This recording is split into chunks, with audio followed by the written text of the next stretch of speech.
మీదను ఆకాశం మీదను సర్వాధికారిగా కలిగిన దేవుడునైనా ఎన్నో రకములైనటువంటి మా జీవితంలో గొప్ప కార్యములు, ఆశ్చర్య కార్యములు, మహత్కార్యములు చేసిన నా యేసుని కొందనాలు. నీ దైవదాసు ప్రభా, కొద్ది మాటలు చెప్పుచుండగా నా యొక్క స్వరాన్ని మరుగుపరిచి మీరే మహిమపరచబడాలి. మహిమ, ఘనత, ప్రభావములకు యోగ్యుడైన నా యేసుని కొందనాలు. దీవించండి, ఆశీర్వదించండి. యేసు నామములో చిన్న తండ్రి. ప్రభు నామానికి మహిమ కలుగునగాక. మరి ఈ రీతిగా ప్రభు మరి దేవుని సన్నిధిలో సేవకులతో, సంఘముతో సహవాసం చేయడానికి ప్రభు నాకు ఇచ్చిన గొప్ప ధన్యతను బట్టి ప్రభుకు వందనాలు చెల్లిస్తున్నాను. మరి ఇంచుమించుగా 10 సంవత్సరాలు మరి దేవుని సేవకునితో మరి తత్సంబంధం కలిగి మరి నా యొక్క పరిచర్యలో మరి ఎంతగానో సహకరించి నన్ను బలపరిచిన నా సేవకుల కుటుంబానికి, సంఘానికి కూడా ప్రభు పేరిట వందనాలు చెల్లిస్తున్నాం. దయచేసి చిన్న కోరస్ పడిన తర్వాత 2 మాటలు చెప్పి ఈ కూడికని దేవుని సేవకులకు అప్పగిస్తానండి. ఆశ్రయమా, ఆధారమా, ఆరాధించద యేసయ్యా. ఆశ్రయమా, ఆధారమా, ఆరాధించద యేసయ్యా. ఆరాధించదనయ్యా నా మనసారా యేసయ్యా. స్తుతినే అందరూ చెప్పలు కొడదండి. ఆరాధించదనయ్యా నా మనసారా యేసయ్యా. స్తుతినే పాడదనయ్యా నా బ్రతుకంతా యేసయ్యా. ఆరాధించదనయ్యా నా మనసారా యేసయ్యా. స్తుతినే పాడదనయ్యా నా బ్రతుకంతా యేసయ్యా. ఆశ్రయమా, ఆధారమా,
ఐశ్వర్యము నీవే, నా జీవితమంతా నీ కృప నాకు ఉంటే చాలయ్యా. నా ఆశీర్వాదము నీవే, నా ఐశ్వర్యము నీవే, నా జీవితమంతా నీ కృప నాకు ఉంటే చాలయ్యా. నా చలిమివి నీవే, కలిమివి నీవే, వృద్ధపరచన దేవుడు నీవే, నాకున్న బలము ధనము నీవే యేసయ్యా. నా చలిమివి నీవే, కలిమివి నీవే, వృద్ధపరచన దేవుడు నీవే, నాకున్న బలము ధనము నీవే యేసయ్యా. ఆరాధించదనయ్యా నా మనసారా యేసయ్యా, స్తుతిని పాడెదనయ్యా నా బ్రతుకంతా యేసయ్యా. ఆరాధించదనయ్యా నా మనసారా యేసయ్యా, స్తుతిని పాడెదనయ్యా నా బ్రతుకంతా యేసయ్యా. ఆశ్రయమా ఆధారమా ఆరాధించద యేసయ్యా. ఆశ్రయమా ఆధారమా ఆరాధించద యేసయ్యా. హల్లెలూయా.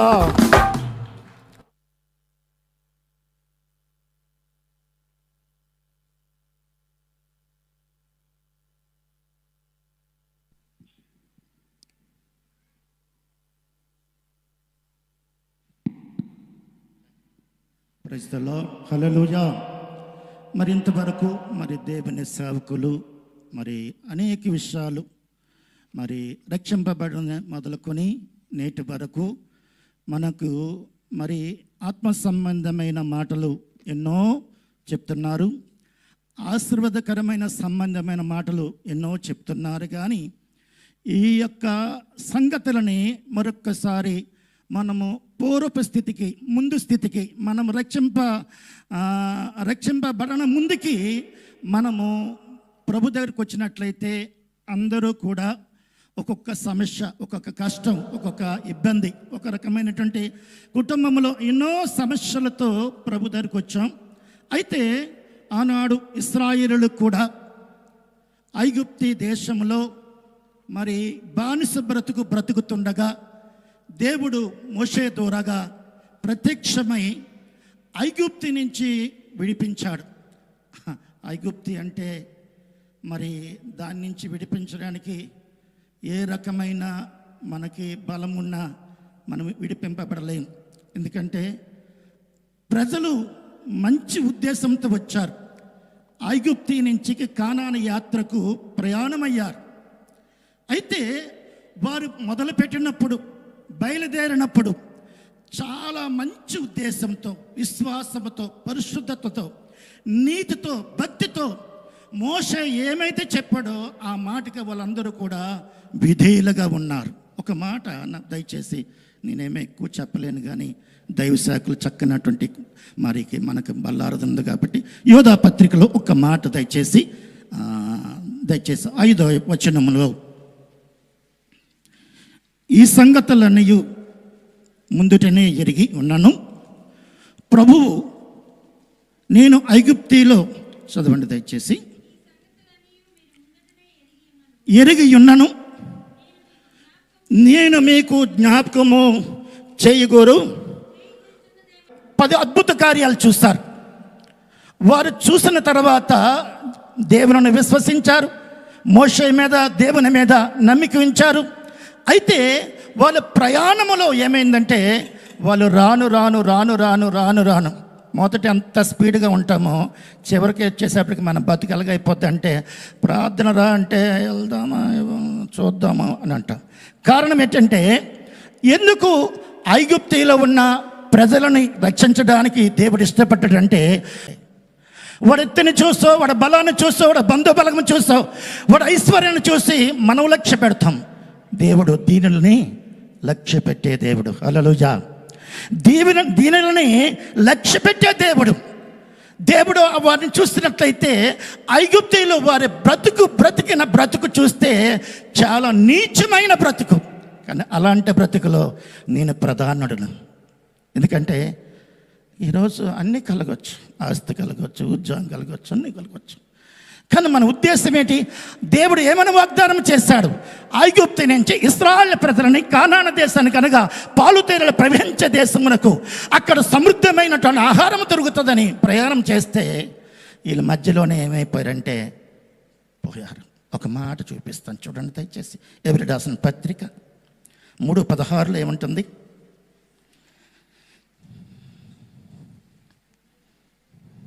చదవండి. ఎబ్రీ రాసిన పత్రిక 3:16. విని కోపం పుట్టించిన వారెవరు? విని కోపం పుట్టించిన వారెవరు? మోషే చేత నడిపింపబడి. నెక్స్ట్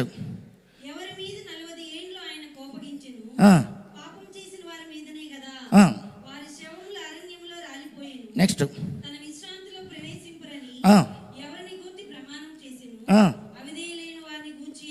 కాగా అవిశ్వాసము చేతనే వారు ప్రవేశింపలేకపోయారని గ్రహించుచున్నాము.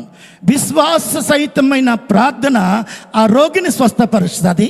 విశ్వాస సహితమైన ప్రార్థన ఏం చేస్తుందంటే ఆ కుటుంబాన్ని ఆశీర్వదిస్తుంది, ఆ సంఘాన్ని ఆశీర్వదిస్తుంది, వారి జీవితాన్ని ఆశీర్వదిస్తుంది, వారి వ్యాపారాన్ని ఆశిస్తుంది. చూడండి, విశ్వాసం ఎప్పుడు కూడా ఎదురెళ్తూ ఉంటాడు. ఏ సమస్య వచ్చినా, ఏ కష్టం వచ్చినా, ఏ రకమైన దాడి మనకు జరిగినా సరే అవిశ్వాసం ఎప్పుడు ఏం చేస్తాడంటే చూడండి, జీవించే చేప ఎదురెక్కుతూ ఉంటుంది, చచ్చిన చేప ఏమైపోతుందండి? కొట్టుకుంటూ పోతుంది.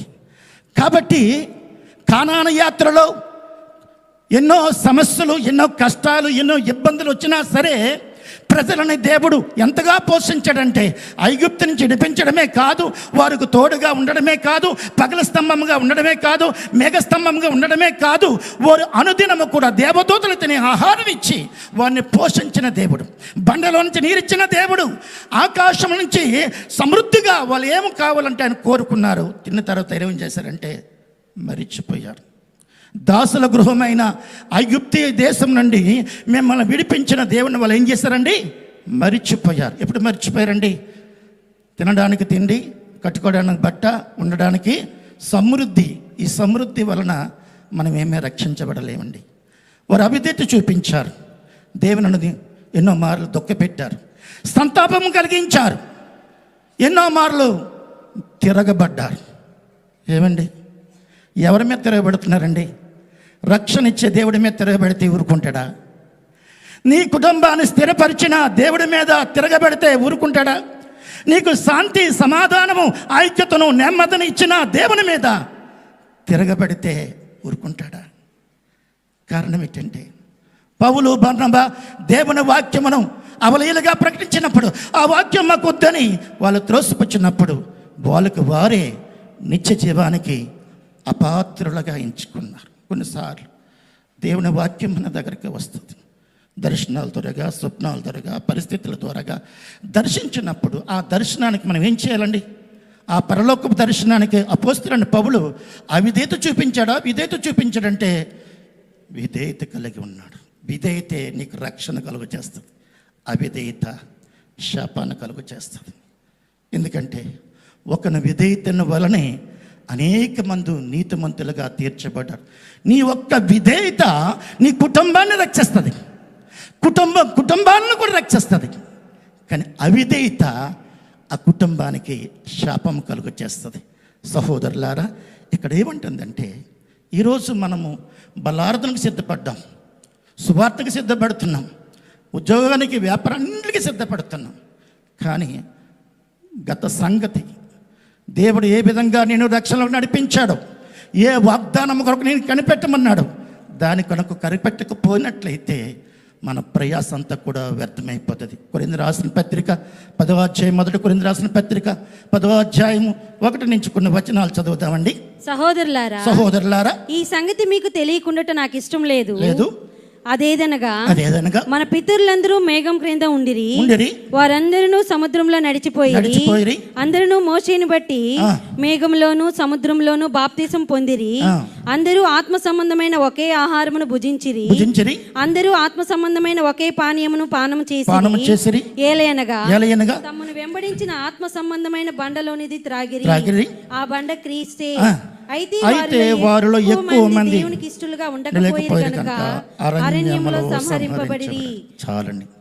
ఇక్కడ చూసినట్లయితే అనేకులు ఒకే రకమైన బాప్తిసం, ఒకే రకమైన పానం చేస్తున్నాం.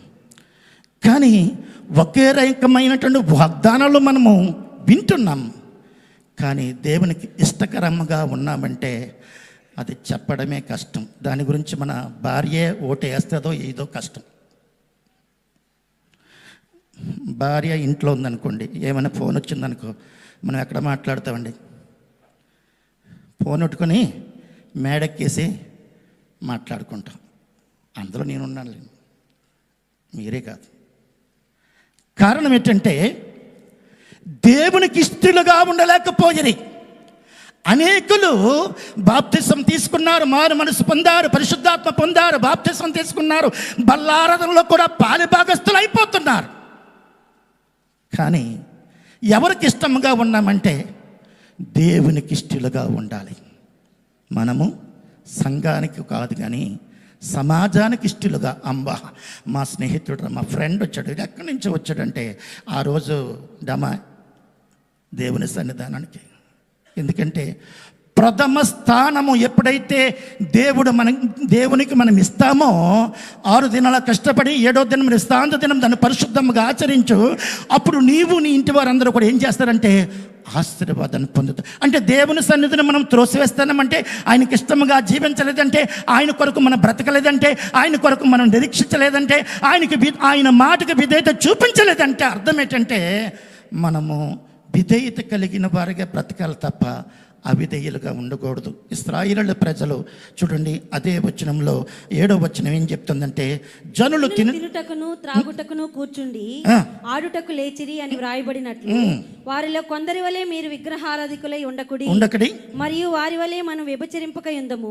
వారిలో కొందరు వ్యభిచరించినందున ఒక్క దినమునే 23,000 మంది చనిపోయారు. మనం ప్రభువును శోధింపక యుందము. వారిలో కొందరు శోధించి సర్పముల వల్ల నశించిరి. మీరు సనుగకుడి. వారిలో కొందరు సనిగి సంహారకుడి చేత చంపబడ్డారు. సహోదరులారా, వారి వలె విగ్రహార్థులై ఉండొద్దు, వారి వలె వ్యభిచరించి ఉండొద్దు, వారి వలె శోధించి ఉండొద్దు, వారి వలె సనగకుండా ఉండకండి. కారణం ఏంటంటే వారు పాపము చేసి ఒక దినమునే 23,000 మంది చనిపోయారు. ఎంత భయంకరమైన పరిస్థితి! వైనాడులో, కేరళ ప్రాంతంలో అస్సలు ఊహించలేదు. జనులు నెమ్మదిగా ఉంది, భయమేమీ లేదని చెప్పుకొని చుండగా గర్భిణీ స్త్రీకి ప్రసవ వేదన ఎలాగొస్తుందో, రాత్రి వేళ దొంగ ఎలాగొస్తాడో, నాశనము కూడా అకస్మాత్తుగా వస్తుంది. కానీ మీరు ఎంత మాత్రము కూడా కేరళ వాళ్ళు ఎంతో పాపం చేశారంటే, కేరళ వాళ్ళటి యావత్ ప్రపంచమే దేవుని ఎదుట పాపం చేసింది. అయితే వారు ఏం చేశారంటే పాపము చేసి 23,000 మంది నశించిపోయారు, శోధించబడ్డారు. సర్పము కాట వల్ల ఎవరు ఏమైపోయారండి? నశించిపోయారు. సనిగి సంహారకుని చేత చంపబడ్డారు. యుగాంతమందున మనకి ఇవి దృష్టాంతాలుగాను మనకి దేవుడు చూపిస్తాడు. వారి వేళ నువ్వు శోధిస్తానమేమో, వారి వేళ సంతాపం కలిగిస్తానమేమో, వారి వేళ దుఃఖపెడతానమేమో, వారి వేళగా సలుగుతానమేమో. ఒక్కసారి మనం పరిశీలన చేసుకోకపోతే, ఆనాడు ఇశ్రాయేలీయులు కానాన ప్రాంతాన్ని ప్రవేశించలేదు. కానీ మనం పరలోక రాజ్యానికి సిద్ధపడాలంటే ఏమండి, మన మరణం ఎప్పుడో మనకు తెలియదు, మనం ఏమైపోతామో తెలియదు. మనం బాగానే ఉంది అని అనుకున్న తర్వాత ఒక్కసారిగా దేవుడు కోపపడితే ఆ కోపమును మనము ఎంత మాత్రము కూడా తట్టుకోలేం. అందుకే చూడండి, ఒక మాట చూపిస్తాను. బైబిల్ గ్రంథములో మనకి 12 గోత్రాల వారు ఆ 12 గోత్రాల నుంచి 12 మందిని కానాను వేగు చోటుకు పంపించారు. కానీ అందులో 10 మంది ఏం చేశారంటే చెడ్డ సమాచారాన్ని తీసుకొచ్చారు. కానీ అందులో ఇద్దరు మనుషులు మంచి సమాచారాన్ని తీసుకొచ్చారు. అయ్యో, ఐగుప్తులు ఉంటే మాకు మేలు, అక్కడైతే సుఖంగా ఉండేవారు, మా పిల్లలు బాగా ఉండేవారు. ఇక్కడ వాళ్ళు చూస్తే, వాళ్ళ ఎత్తును చూస్తే, వాళ్ళ పొడవును చూస్తే, వాళ్ళ బరాన్ని చూస్తే వాళ్ళు మనల్ని మింగేసినట్టుగా ఉన్నారు. ఏమండి, ఎర్ర సముద్రాన్ని వారు చూస్తుండగా 6 నెలలుగా చేసిన దేవుడు, బండలో నుంచి నీరిచ్చిన దేవుడు, మన్నాను కురిపించిన దేవుడు, ఎన్నో అద్భుతాలు కళ్ళ ఎదుట చేస్తున్నా సరే దేవుడు అంటాడు, వారి విశ్వాసాన్ని బట్టి, వారి అపనమ్మకాన్ని బట్టి, హృదయంలో ఉన్న కాఠిన్యాన్ని బట్టి దేవుడు వారిని గద్దించాడంటున్నారు.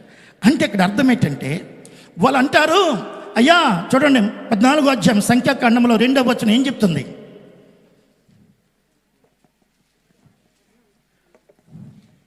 14:2. మరి ఇజ్రాయేల్ అందరూ మోషే అహరోనుల పైన సనుక్కొనిరి. ఆ సర్వ సమాజము, అయ్యో ఐగుప్తులో మేమేల చావలేదు, ఈ అరణ్యమందు మేమేల చావలేదు, మేము కత్తివాత పడినట్లు యెహోవా మమ్మల్ని ఈ దేశంలోనికి ఏల తీసుకొని వచ్చెను, మా భార్యలు మా పిల్లలు కొల్లపోవుదురు. అవునండి, తిరిగి ఐగుప్తుకు వెళ్ళుట మాకు మేలు కాదా అని వారితో అనిరి. 7వ వచనం. ఇజ్రాయేలు సర్వ సమాజంతో, మేము సంచరించి చూచిన దేశం మిక్కిలి మంచి దేశము, యెహోవా మన యందు ఆనందించిన ఎడల ఆ దేశంలో మనల్ని చేర్చి దానిని మనకిచ్చును. అది పాలు తేనెలు ప్రవహించు దేశము. మెట్టుకు మీరు యెహోవా మీద తిరగబడద్దు, ఆ దేశ ప్రజలకు భయపడకుడి, వారు మనకు ఆహారం అగుదురు. చాలండి, ఇదండి. ఏమనుకున్నావు? పరలోకం మంచిదే కానీ పరలోకం వెళ్ళే బతుకు మన దగ్గర లేదు. ఆ ధైర్యము మనకు లేదు. ఈ కష్టాలు మనము అనుభవించలేం, ఈ శ్రమలు మనము అనుభవించలేం, ఆ శోధన మనం అనుభవించలేం. బతుకుంటే బస్ స్టాండ్లో బట్టలను నమ్ముకుంది కానీ ఆ దేవుడికో దండంరా, ఏదో తెలియక వచ్చేసాను రా, మళ్ళీ ఐగుప్తుకే పోదాంరా, అక్కడే ఉంటుందిరా కావో పీవో మజాకరు, ఏముంటుంది ఇక్కడ ఏముంటుంది మనకి? కానీ పూర్ణ మనసు కలిగి, పూర్ణాత్మ కలిగి, దైవ మనసు కలిగి, దైవాత్మ కలిగిన యెహోషువ, కాలేబు మంచి సమాచారాన్ని తీసుకొచ్చారు. వాళ్ళు ధైర్యం ఉన్నారు. వాళ్ళు ఏమంటారంటే, ఆ నిపేనలను చూస్తే, వాళ్ళ ఎత్తును చూస్తే భయపడిపోయారు. కానీ దైవ బలం దగ్గర మనుష్య బలం ఏం చేయగలదండి? గొలియాతుకి శరీర బలం ఉంది కానీ దైవశక్తి లేదు. గొలియాతుని జయించిన దావీదు దైవశక్తి ఉంది. ఈరోజు ఇన్ని దాటుకుంటూ సమస్యలు, కష్టాలు, బాధలు, ఇరుకులు, ఇబ్బందులు మనం దాటుకొస్తున్నామంటే అది మన సామర్థ్యము కాదు కానీ మనకు తోడై ఉన్న దేవుని కృపయని వాక్యం సెలవిస్తుంది. ఈరోజు సమస్యని నువ్వేదో చేసేస్తున్నావు, నేనేదో సాధిస్తున్నాను, నేనేదో గొప్ప అయిపోయినా అనుకోవద్దు. మనము ఏ వాగ్దానంతో ప్రభు దగ్గరకు వచ్చామో, ఏ వాగ్దానాన్ని స్వతంత్రించుకోవాలో ఆ వాగ్దానం కొరకు మనం నిత్యము కనిపెట్టి రేపు ఏ వ్యాపారం చేద్దాం, రేపు ఎక్కడికి వెళ్దాం, రేపు ఇచ్చేద్దామని అనుకున్నట్లయితే మీ జీవం వ్యాపాడిది కొంతసేపు కనబడి అంతలో మాయమైన నీటి ఆవరి వంటి వారి ఉన్నారు. కాబట్టి మీరు డంబాల యందు అతిశయపడవద్దు. ఇటు అతిశయం అంతా కూడా చెడ్డది. సామర్థ్యం నీకు ఉండొచ్చు, సామర్థ్యం నీది కాదు. ఆశీర్వాదం నీకు ఉండొచ్చు, అది నీది కాదు, దేవుడు కనిపెట్టుకొనకపోయిరి. అరణ్యంలో వారు బహుగా ఆశించిరి. చూడండి 9వ వచనం. ఎడారిలో దేవుని శోధించిరి, వారు కోరినది ఆయన వారికి ఇచ్చెను, అయినను వారి ప్రాణములకు ఆయన క్షీణత కలుగజేసెను. 169. అదేనా? ఎర్ర సముద్రం గద్దింపగా అది ఆరిపోయేను, మైదానం మీద నడిచినట్లు వారిని అగాధ జలముల్లో నడిపించెను. వారి పగవారి చేతిలో నుండి వారిని రక్షించెను, శత్రువుల చేతిలో నుండి వారిని విమోచించెను. గుర్రాలతో బలముతో ఐగుప్తీ వెంటనే మర్చిపోయారు. ఆయన చేసిన ఉపకారాన్ని మర్చిపోవద్దు. ఆయన ఐగుప్తి నుంచి మనల్ని విడిపించకపోతే ఐగుప్తిలోనే మా పతనం అయిపోవాలి. ఈరోజు నువ్వు బ్రతుకుతున్నావా, చలిస్తున్నావా, ఉనికిని కలిగి ఉన్నావా, ఆహారం సమృద్ధి కలిగి ఉన్నామంటే ఆయన విడిపించకపోతే నీకు రక్షణ లేదు కదా, ఆరోగ్యం లేదు కదా, సమాధానం లేదు కదా, ఈ స్థితి నీకు ఉండదు కదా. కాబట్టి మనం ఆయన చేసిన మేలులు తొలిటి దినములను పూర్వకాలపు సంవత్సరాలను కూడా జ్ఞప్తికి తెచ్చుకుంటూ మన శరీర ప్రాణాత్మలను కూడా మనం సిద్ధపరచుకుందామండి. ఏమండి, మోషే అంటాడు, ఐగుప్తు ధనము కంటే క్రీస్తు విషయమే నింద గొప్ప భాగ్యమని ఎంచుకొని ఐగుప్తుని విడిచిపోయాడండి, కలగబోయే బహుమానము దృష్టిలో ఉంచుకొని. పౌలు అంటాడు, ఆయనను ఏవేవి లాభకరములు అవి సమస్తము నష్టపరిచి దానిని పెంటతో సమానముగా ఎంచుకొనుచున్నానని పౌలు చెప్తున్నాడండి. సహోదరులారా, అబ్రహాం అంటాడు, ప్రభువు దేనికి శిల్పియు నిర్మాణకుడై ఉన్నాడో పునాదులు గల ఆ పట్టణానికి అబ్రహాం ఎదురు చూస్తున్నాడు. అబ్రహాం దగ్గర 318 మంది పనివారు ఉన్నారు, విస్తారమైన వెండి బంగారం. కానీ ఆయన గుడారంలోనే జీవించాడు, ఆ పరలోక పట్టణం కోసం నిరీక్షించాడు, ఆ పరలోకంలో ప్రవేశించాడు. కాబట్టి ఈ లోకమును ప్రేమించి దేవుణ్ణి విడిచిపెడితే ఇదంతా శరీరాశ, నేత్రాశ, జీవకుటుంబం తండ్రి వల్ల పుట్టినవి కావు, లోక సంబంధమైనవి. లోకము, ధనాశ అంతా కూడా గతించిపోద్ది. దేవుని చిత్తము జరిగిస్తే పరలోకంలో ఉంటామని వాక్యం సెలవిస్తుంది. కాబట్టి ఒక్క మాట చదివేసి క్లోజ్ చేద్దామండి. సంఖ్యాకాండం 14వ అధ్యాయం 33వ వచనం ఏం చెప్తుంది? 23వ వచనం, కాగా వారి పితరులకు ప్రమాణ పూర్వకంగా నేను ఇచ్చిన దేశమును వారు చూడనే చూడరు, నన్ను అలక్ష్యం చేసిన వారిలో ఎవరునూ దాన్ని చూడరు. నా సేవకుడైన కాలేబు మంచి మనసు కలిగి పూర్ణ మనసు కలిగి అనుసరించిన హేతువు చేత అతడు పోయిన దేశంలో అతన్ని ప్రవేశపెట్టెదను. చాలండి. పరలోక రాజ్యానికి వెళ్ళాలంటే ఎంత ఆస్తి ఇస్తే పరలోకానికి వెళ్తామండి, ఎంత వెండిస్తే పరలోకానికి వెళ్తామండి, ఎంతో సంపదిస్తే పరలోకాలు అంటే ఇక్కడ మంచి క్వాలిటీ అంటే మంచి మనసు కలిగి, పూర్ణ మనసు కలిగి అనుసరించే హేతువు చేత ఆ కానాన దేశంలో ప్రవేశించాడు. సహోదరులారా, ప్రేమగల దేవుడు, ప్రేమించే దేవుడు కాబట్టి మనము కూడా అనేకులను ప్రేమించగలిగితే, అనేకులు మంచి మనసుతో స్వీకరించగలిగితే, పూర్ణ మనసుతో ఆయనను హత్తుకుంటే మనల్ని కూడా ఆ పరలోక రాజ్యంలో ప్రవేశిస్తాడండి. కాబట్టి మనము మన జీవితాల్లో మన ఆత్మస్థితిని కూడా, మన ఇల్లు ఎలాగైతే చక్కబెట్టుకుంటున్నామో మన ఆత్మస్థితి, మన విశ్వాసం ఎలాగుంది, మన విధేయత ఎలాగుంది, మన పరిశుద్ధత ఎలాగుంది, మన నమ్మకత్వం ఎలాగుంది, మన యథార్థత ఎలాగుంది, మన భక్తి ఎలాగుంది, మొదటికి ఇప్పటికి వేరియేషన్ చూస్తే అటు విశ్వాసం కలిగి ఉన్నామంటే కష్టంగా ఉంది. పడిపోయిన మన స్థితిని కఠినపరుచుకొని మనం బ్రతికే కన్నా మన హృదయాన్ని దేవునికి ఇచ్చినట్లయితే ఆయన పరిశుద్ధపరుస్తాడు, నీతిమంతుడిగా తీరుస్తాడు. విశ్వాసం మూలముగా నీతిమంతుని తీర్చి మరంతగా దేవునితో సమాధానం కలిగి ఉండడానికి ప్రభు కృప చూపించాలి. దేవుడు తన మాటలను దీవించిన గాక.